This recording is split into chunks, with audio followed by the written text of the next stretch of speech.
Welcome to Power Lunch Live. I'm Rhett Power, your host. It's good to be with you here on a Thursday afternoon here in May, getting close to June. Anyway, hope you're having a great day wherever you are, if you're back at work or if you're still at home and working from home. Nonetheless, we appreciate you being here. The Power Lunch, the whole point of the show is to interview today's thought leaders, best-selling authors, people doing amazing work that we can learn from so that we can make our work more amazing, and people that we can learn from. And that's the whole point of the show. Fun part is it can be interactive if you ask your questions. And so get on that keyboard, ask your questions of our guests. We'll monitor all the channels that we broadcast on. We're on LinkedIn Live, of course. We are on Facebook, YouTube, Twitter, and something else. We'll try to monitor all those channels for questions so that we can answer those for you. If you like the program, give it a like, a share, so that your network can benefit as well. That's a nice thing to do. Like, sharing is very nice, so please do that. And so today, I'm happy to have Dr. Oleg Konovalov. I should know better. I used to speak a little Russian. I should be able to pronounce that. Sorry about that. He's a thought leader, author, business educator, consultant with over 25 years experience operating businesses and consulting Fortune 500 companies, both in the United States, UK, and internationally. Oleg is a Thinkers 50 on the Thinkers 50 radar. He's been recognized as the #1 global thought leader on culture by Thinkers 360, and is a colleague in the Marshall Goldsmith 100 Coaches Fellowship. He is an author of The Corporate Superpower, the author of Organizational Anatomy. He is author of Hidden Russia, and also the book we're going to talk about today. And I know he's working on another one, so we get to have him back in a couple months when that's done. Leaderology, that just came out late last year. Oleg, welcome. Rhett, great honor. Thank you very much. Great. Thank you. Thank you for staying up late. I know it's late in Moscow. You're in Moscow, right? Yes. It's a bit coldish Moscow. Well, we truly have an international show today because I'm in Brazil, you're in Moscow, yeah, and we're broadcasting all over the world. So I love that. So we are, we've talked a couple of times recently about different things, but I want your take on COVID-19. I mean, we're on a call every morning together, and I kind of think I know what you're going to say, but I'm curious what your take on COVID-19 is, and just what you're thinking about, what it makes you think about, what sort of take out your crystal ball a little bit and talk about, where does it leave leaders? Where does it leave managers? How has it changed the way we are going to do business? That's a big question. It's an unfair question, but thank you. I would be looking from a very simple human life perspective at this question. Every generation, in one way or another, are going through the tough phases, whether it is crisis, epidemia, or war. We all have experience of different tough storms. Yeah. So COVID, in this sense, is one of those ideal storms, and not everyone would be able to thrive. But it's a matter for all of us to survive and get together further. It's one thing. This is nothing wrong if somebody would lose business because it's very tough. The main thing is not to lose yourself in that ideal storm, which is critical. Mm-hmm. You must, if you lose, okay, then after this crisis, it's a matter to stand up again and go further. So we know that those things come quite suddenly. It's right. Not even a surprise. So you can't say we should be better prepared or do something about it. It just came suddenly like a thunderbolt. But an interesting thing, it showed us our weaknesses. It showed us that distancing doesn't mean being disconnected. As we talk now from different continents, we're still connected, unless we're clever enough to tap the right buttons on a laptop. Okay. Well, we learned that we're lucky enough to have those modern technologies to connect us or keep us connected. Mm-hmm. If it would happen, let's say 20 years ago, would we be able to stay connected to such extent as we do it now? No chance. So it's a life test for good. We could learn a lot out of it. We could gain a lot out of it. We immediately recall that we have a lot of dear people around us, and we should keep in touch with them. If in a normal routine, we might be just like, okay, I would call them on a Christmas. Now you're calling them and asking, how are you? And they're calling you back, which is great.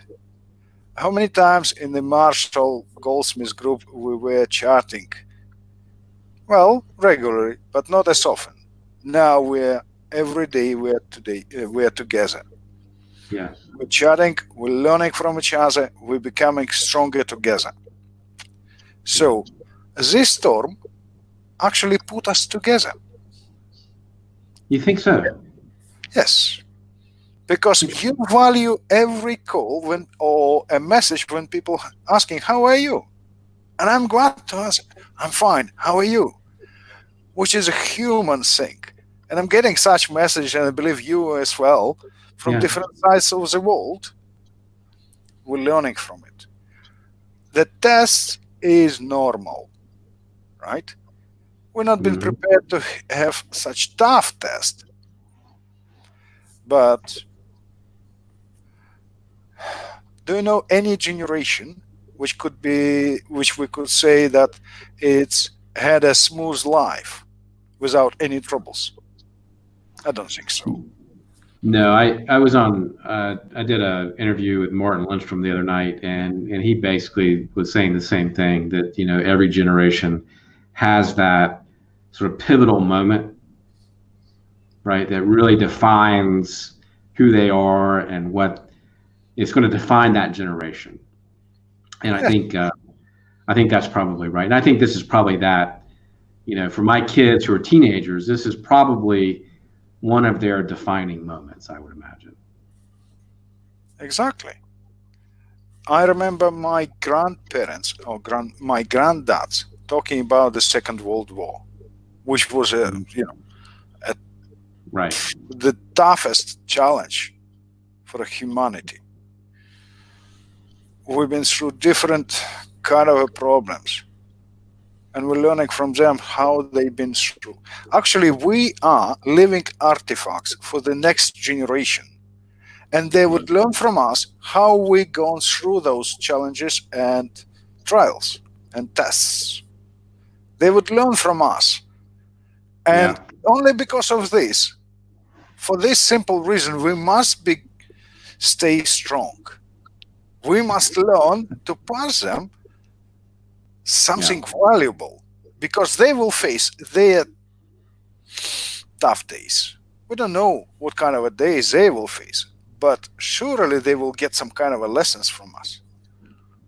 Yeah, this will be analyzed and dissected, I think, quite a bit, our response globally on this. And I think I can't wait for the books and the research and the white papers that are going to come out of how we did, as whether from a corporate standpoint or from a larger leadership perspective, maybe on the national and world stages.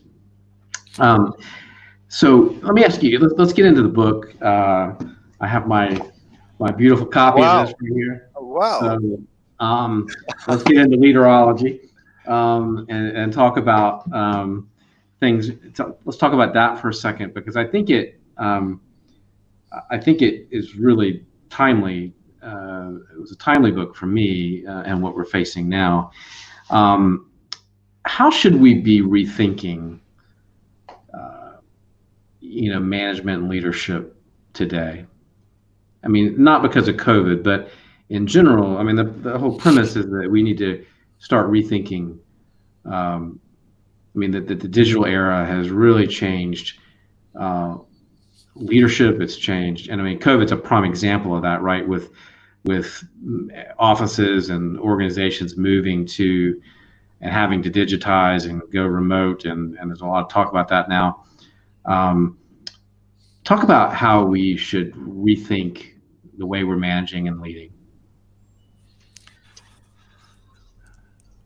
In leaderology, or one of the aspects which I discussed in leaderology is organizational pathologies and diseases. And one of these diseases is goal perplexity, because many corporations or companies, they don't have a clear goal, or if they declare some kind of a goal,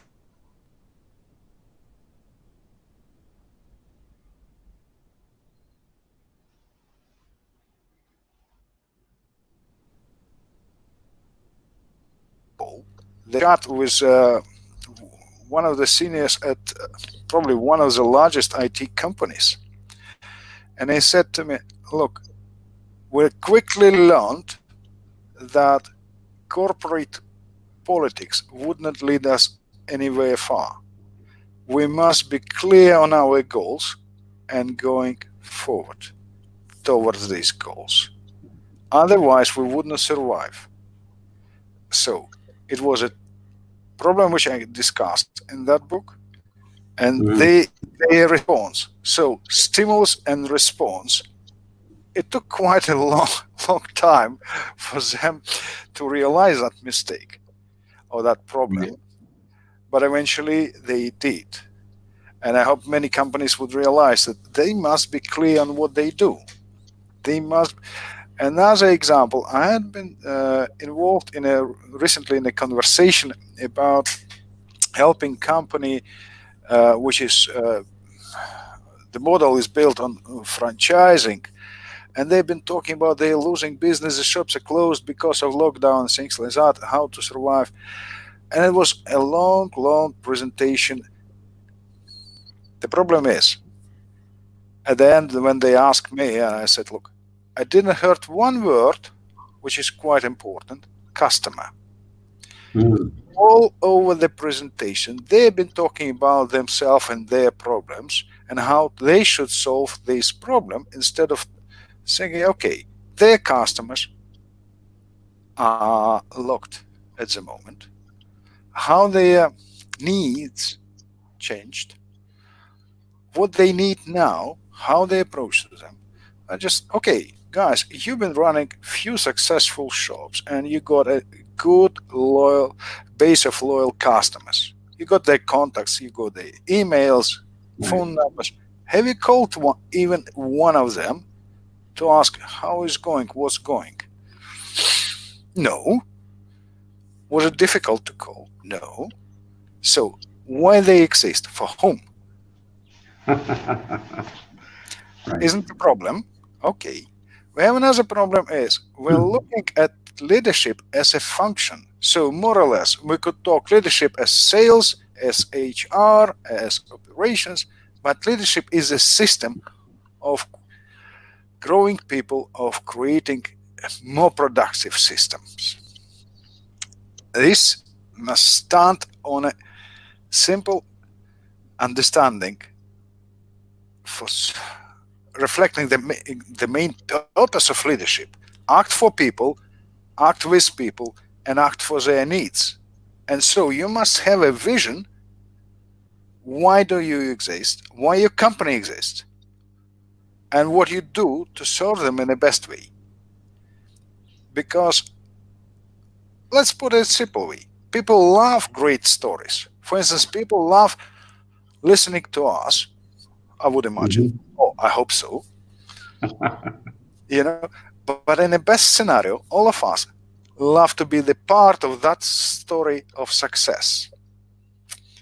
If I don't see people or envision people in my business, whether customers or employees, how I could put them inside of this story, Yeah. which is very, very different.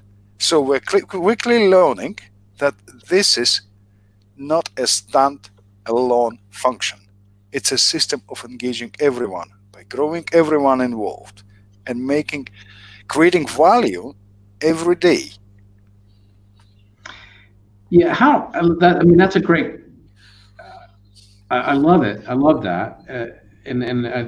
From the practical side, how do you, I mean, develop leadership like that? In turn, I mean, how do you build a culture like that? How do you develop leaders on a scale, on a global scale like that? Um, I mean, does that question make sense? Because I think, It does. It does. I mean, because I Definitely think does. that's the root of that's the challenge, right? I mean, that is to, I mean, you're talking about the franchise organization that you were having that conversation with. I mean, I mean, is the culture, the culture that they're developing uh, by focusing on their own problems and not the problems of their customers? I mean, that's deep rooted and spreads all over an organization. How do you change that through leadership development, training, that sort of thing? How do you do that? The, First of all, I want to emphasize a simple term. What does it mean? What problem is? I spent years in a practical business myself, and what I have learned, what is it problem? When my Yeah. staff were coming, we have a problem. What's problem is? Problem is a distance between company and customers. If we have done Yeah. something wrong and distance from customers, here's a problem. The rest, whatever we got, some kind of a frictions in the processes, or we got some kind of increased cost. Look, it's not a problem. It's a matter of thinking which could be fixed, right, or Mhm. adjusted Right. and lubricated in a good way to work smoothly. The main thing is to stay with customer. In leadership terms, the problem could be said the distance between leader and his staff or his employees defines the greatness of a problem within organization. If Hmm. the leader doesn't talk with people, if he doesn't have a time to see what's people concerns, it is a problem. So we're talking about that distance which kills any business. It's one thing.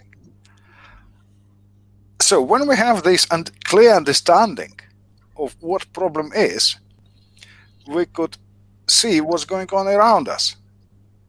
What are the gaps which we must close immediately? And this demands a humility, and this demands action, because when you live in a comfort zone that everything comes for granted, okay, we will apply for a credit facilities, so we'll get some kind of a product, we will sell it. So more or less, it's all settled to some extent. Yeah. People are not worried because they are thinking, okay, here's a formula which guarantees you some kind of a success. But it does not. Because business is so live, like a human body. It always grows. We tend to forget about this term apoptosis, where the it predefined exchange of cells in the body, Yeah. people coming and going, customers coming and going. What's the problem, for instance, if we have the same people in the company for ages who are not willing to change to the existing reality? We have a Yeah. problem. If we have the same customers over the years and we're not renewing them, oh, so not renewing, but would say, my apologies. We're not getting new people in, new interests. Right. We're also getting old. We are not getting relevant to the reality. And thus we're distancing ourselves from today. We're still attached to the past. And this is a problem as well. So, Yeah. and that's a frame which leaders must understand clearly. Is it difficult to teach people about this or learn about it? No. It just demands understanding and thinking just beyond all immediate interests, because Yeah. it demands empathy. So sympathy with action and effort, of course. Yeah. What can you describe Leaderology? um, can you describe an approach in here that you think would, or a concept in here? I want you to pick one out of the book that you think that is very easy for people to implement in their business, like something I could take today if I really wanted something easy that I could really do that would make a difference. There are a few of such aspects I discussed. The first one is the difference between organizations, so they're archetypes. Mm-hmm. Because we can't create anything more clever than ourselves. We're copying ourselves. That's right. Yeah, that's right. When we're copying ourselves or the world around us, we are creating organizations in the same way. And though the organizations are different, as a producers, as knowledge-dependent organizations, as location-dependent organizations, donor-dependent, state-affiliated organizations, they are different as people, as humans, as animals. They're all different, so they must be treated differently.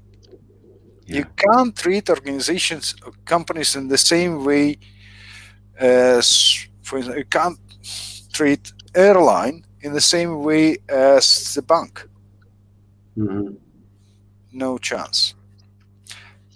This is something could be learned quickly, and if you understand this theory, you would understand what kind of resources you need, what the most attention should be paid to certain processes, even with engaging with customers, or what kind of people do you need in your company. For the first time, I'm exploring the 6 criteria of a strong vision, because we always talk about vision as some kind of a mystical thing, very unconscious. But I love the Carl Jung definition, and until we make unconscious conscious, we call it fate. Mm-hmm. But it's not true. Vision stands on the 6 clear criteria, which is stimulus, meaning what kind of a value you create for people. Mm-hmm. Right? It's matters scale, because vision doesn't accept the dead end. If you see the final goal, it's not a vision, it's just a goal.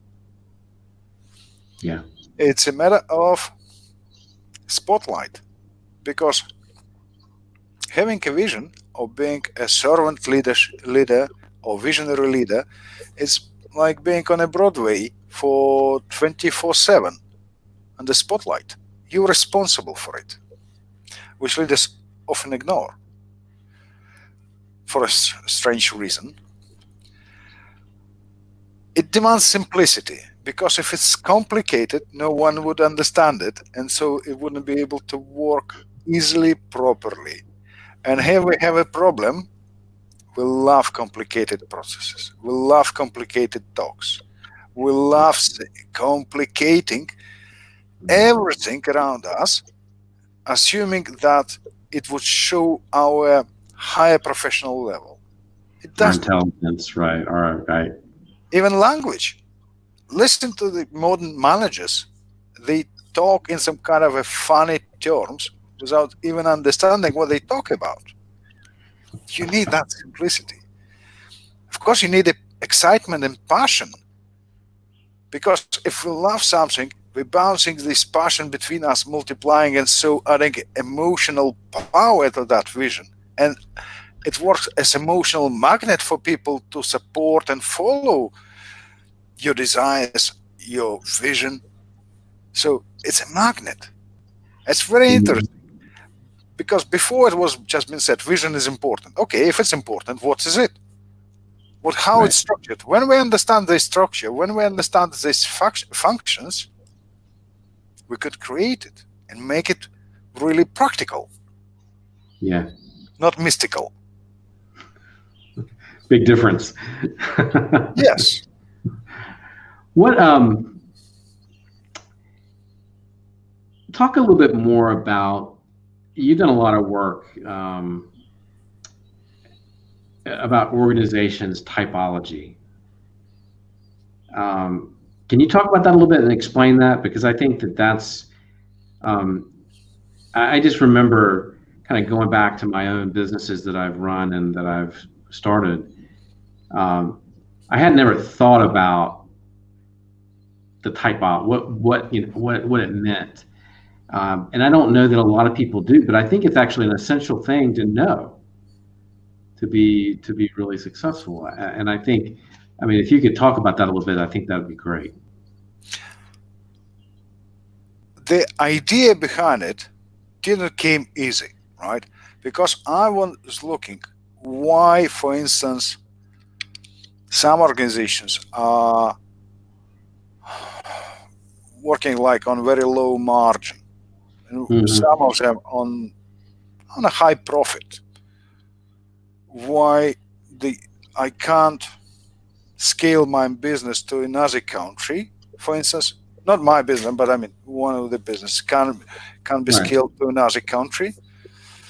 Or, for instance, what is the main asset of a hospital?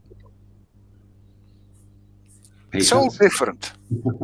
Well, yes, but patients coming for knowledge. They are not a knowledge of medical consultants. Then you see, so their biggest asset, the knowledge generated within hospital. We will go to a hospital where we know that a certain surgeon or neurologist would take care and he will treat us properly. Right.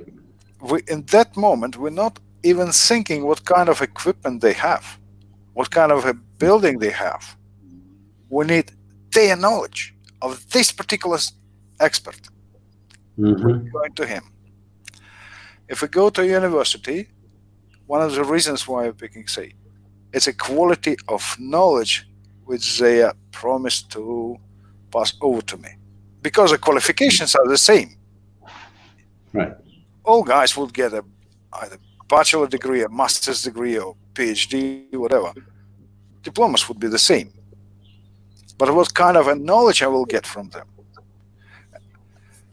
And I did a bit of, it wasn't a bit, it was a lot of mapping different industries and seeing what's the difference. And then I realized the demand of customers is also very different, because the customers' expectations is very, very different. Yeah. And the scale of operations, everything is ever so different. Then I looked at, it came to me because I love wild nature and know a little bit about biology. And I looked what Carol Linney did about classifying animals. Why cats are different to dogs. An elephant, why is different to rhino? Okay, what's the difference? And I've been looking, okay, how are organizations different? Where is the difference? What is the main asset for them? Is it a knowledge of, for supermarket, for instance, is it a knowledge of local preferences? Tesco went to the US with a huge British supermarket chain, went to the US and collapsed. They lost about 250 million, no, if not more, a lot of money, for a simple reason, because they brought English habit of buying cooked food, even with British recipes, into the US. And so they crashed. Yep. They crashed against the wall. So their approach to the local hub is being transferred to another country doesn't work. But if you go to McDonald's, for instance, in China, the taste of a hamburger would be slightly Chinese, with a bit of special local, Yep. spices. So they're more attuned to it. Even in Yep. the same brand as McDonald's, but it's already like Chinese adopted McDonald's, Absolutely. No, it's different. Yeah. It's very, very different. So it was important to see the specifics, and that allowed me to find the optimal configurations for these organizations. Why people? I don't think any customer would go to Cobbler for knowledge. The customer would go to Cobbler for a nice shoes which he can produce. Yeah. So it's a producer. But if we talk about modern days, which is a newly appeared subtypes, software companies, Microsoft, Yep. what their business? They're producers of software. Yep. That's it. They produce software, now they're just like pumping it. Yep. But if we talk about Netflix, doesn't produce anything. He's distributing, so he is dependent on location. And if he's banned in a certain country, he can't do much. So he's more dependent on location. What happens with airlines? People were thinking that the main asset of the airlines is airplanes.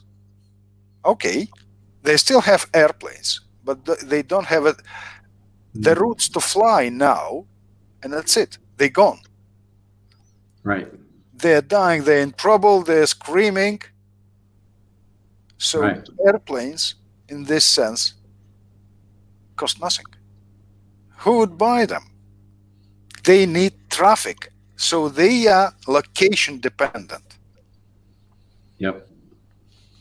So if before they're not been thinking about serving location in the best possible way to stay on top of a competition, they're learning it in a hard way. Universities should learn now that students at the same time they could go either for online classes with their university, or they could go for online classes somewhere else and get more knowledge and even cheaper. Yeah. So they must deliver that knowledge, which is an asset, a main asset, which should be delivered. Let me ask you this. There's a lot of talk. I've been on several calls with CEOs and corporate leaders recently, and I think Twitter announced this the other day that they're going completely virtual. And I've had several conversations recently about this idea that maybe we don't need an office space anymore. Maybe we don't need to have the same kind of footprint that we used to have. Do you think that that's a wise move in building and maintaining a culture, or do you think that that's something that could be done virtually? Okay, if before they had one office with 1,000 employees, So they are facing now 1,000 employees in 1,000 offices they should manage, right? Which is not easy. And No. now there's some kind of inertia which still works well. We don't know for how long, if the culture is weak, it would last. Mm. And the That's the problem fun. is, That's the fundamental question, isn't it? Is yeah, if the culture was already weak, it would be. you're gonna fall apart trying to do that. If you had a strong culture to begin with, then it You might see, work. yes, Rhett, you see, interesting point. When we talk weak culture, we could also distinguish absolutely negative culture Yeah. or fragmented culture, which is also weak. So if it was quite all right, but fragmented, so it's not negative yet, but it is fragmented, it will fall apart as we talk. It's one thing. So it's because more often culture and organizations are built on job descriptions where people have narrow understanding what they do. So job description is great for defining the size of your desk and what should be on your desk. But it doesn't show you what is beyond your desk and who is on the other side on your phone call. Yeah. And here the organizations need to understand the role of everyone in creating value for organization, for colleagues, for subordinates, for apprentices, and of course for customers. Mhm. So we are shifting or in demand to shift from job description, which Yeah. HR people are really big fans of it. They love it, to the role. Yeah. It is a huge issue, in my view, to keep the company together, people together when they are in remote offices, for people to understand their roles. Because they're sitting at home, their kids running around, they're not allowing them to work properly. They're troubled at every minute with something like wife screaming from the kitchen, oh, you should go get your tea or something like that. Kids thinking that dad is just playing on a laptop so they could be all right playing with the ball with them. They're troubled. And if they're disconnected, not understanding what's their role for others, it's gone. Yeah. Because again, culture is not about you or me. It's about what we do for others. And so it's about our roles for others. Yeah, I think I agree with you 100%. I think the question needs a lot more examination because I think one of the things that I know I'm an extrovert and I enjoy that human contact, right? I enjoy that let's go grab lunch together kind of thing that you get when you are working in an environment around other people. So I think that's a tough question, and I think it's something as people start to reevaluate their how they're organized and how they work. I think there needs to be a lot of attention paid to that, and not necessarily jump on the bandwagon yet of making that a complete and total making that complete and total shift. But nonetheless, I think that it's an interesting conversation. Oleg, thank you so much for spending some time with me today. Thank you very much. It was a great honor, Rhett. Thank you. Well, no, the honors ours here in the audience, and I appreciate that. Where can we get the book? I know Amazon and other things, but Absolutely. It's almost on all these platforms, which we are all depend of now. It's all yeah, there.